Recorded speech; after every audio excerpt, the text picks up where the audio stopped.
కూటమి ప్రభుత్వంపై వైసీపీ నాయకురాలు మాజీ మంత్రి విడతల రజని నిప్పులు చెరిగారు. ముఖ్యమంత్రి చంద్రబాబుకి అమరావతిలోని అద్దాల మేడలపై ఉన్న ప్రేమ సామాన్య ప్రజలపై లేదని ఆమె మండిపడ్డారు. అధికారంలోకి వచ్చాక కనీసం ఒక్క కొత్త పెన్షన్ అయినా ఇచ్చారా అని ప్రశ్నించిన ఆమె జగన్ హయాంలో 66 లక్షలకు పైగా ఉన్న పెన్షన్లలో ఇప్పుడు ఏకంగా 6 లక్షల పెన్షన్లను కట్ చేశారని ఆరోపించారు. 50 ఏళ్లు దాటిన వారికి పెన్షన్ ఇస్తామన్న హామీని కూడా గాలికి వదిలేశారని విమర్శించారు. ఒకవైపు రికార్డు స్థాయిలో అప్పులు చేస్తూ ఆ నిధులను చంద్రబాబు, పవన్ కళ్యాణ్, నారా లోకేష్ తమ విలాసాల కోసం ప్రత్యేక విమానాలు, హెలికాప్టర్ల ప్రయాణాల కోసం వృధా చేస్తున్నారని ఆగ్రహం వ్యక్తం చేశారు.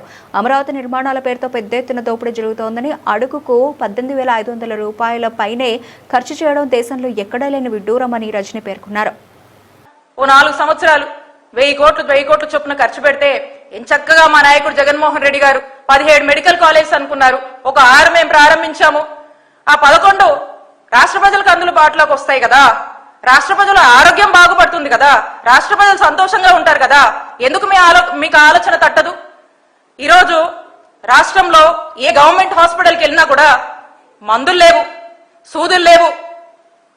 మొన్న ఎక్కడికో వెళ్ళి చూశాను, మొన్న గుంటూరు జీజీహెచ్కి ఏదో పని మీద వెళ్ళాను, లైట్లు కూడా పనిచేయట్లేదు. ఇది ఇప్పుడున్నటువంటి పరిస్థితి. ఇటుకే దిక్కులేదు. ఫస్ట్ ఇటు గురించి చూడండి. ఇదే 2,500 కోట్లు నిజంగా మీరు ఖర్చు పెట్టదలుచుకుంటే మీరు కొత్త పెన్షన్స్ చాలా ఇవ్వచ్చు. ఈ రోజున మనం చూస్తా ఉన్నాము, నాడు నేడు పనులు నోచుకోక స్కూళ్ళ పరిస్థితి. మరి ఆ స్కూళ్ళ డెవలప్మెంట్ కోసము ఖర్చు చేయొచ్చు, హాస్పిటల్ డెవలప్మెంట్ కోసం ఖర్చు చేయొచ్చు. రైతులు రోడ్డెక్కి ఏడుస్తా ఉన్నారు. మరి మొక్కజొన్న రైతులైతే ఏ విధంగా బాధిస్తున్నారు, కన్నీళ్లు పెడుతున్నారో వాళ్ళ బాధలు తీర్చొచ్చు, మహిళలకు న్యాయం చేయొచ్చు.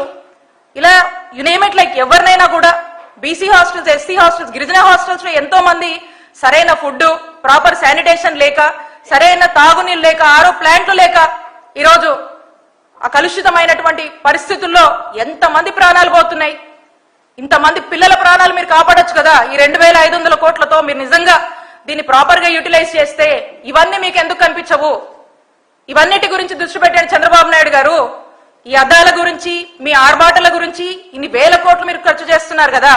కాబట్టి ఇక ఆరోగ్యశ్రీ విషయానికి వస్తే మాత్రం ఆరోగ్యశ్రీకి చంద్రగ్రహణం పట్టిందనే చెప్పొచ్చు.